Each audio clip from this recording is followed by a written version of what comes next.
राजस्थान प्रदेश में चल रही कांग्रेस के अंदर सियासी घमासान पर मध्य प्रदेश गृह मंत्री नरोत्तम मिश्रा ने चुटकी ली है। नरोत्तम मिश्रा ने कहा कि अशोक गहलोत जो कभी सोनिया गांधी की आंखों के तारे थे, वह अब आंखों की किरकिरी बन गए हैं।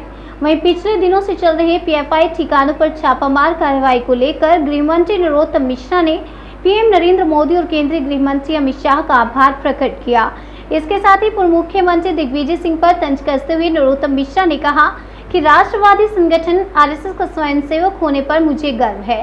क्या दिग्विजय सिंह कह सकते हैं कि वह पीएफआई के सदस्य हैं? इसके अलावा और क्या कुछ कहा गृह मंत्री नरोत्तम मिश्रा ने, आइए आपको सुनाते हैं।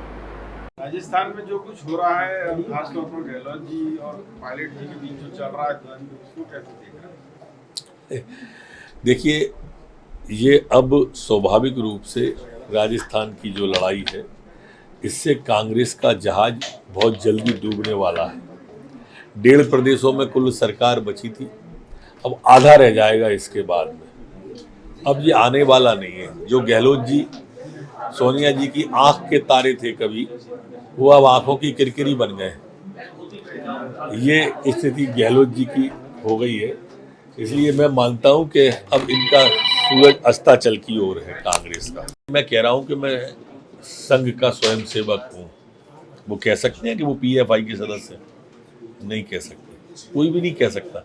इससे समझ में आ जाना चाहिए कि ये सिर्फ राजनीति करने के लिए ऐसी बातें बोलते हैं। आरएसएस पे की बात नहीं बोलेंगे तो आप उनका नाम ही नहीं लोगे, पूछोगे ही नहीं।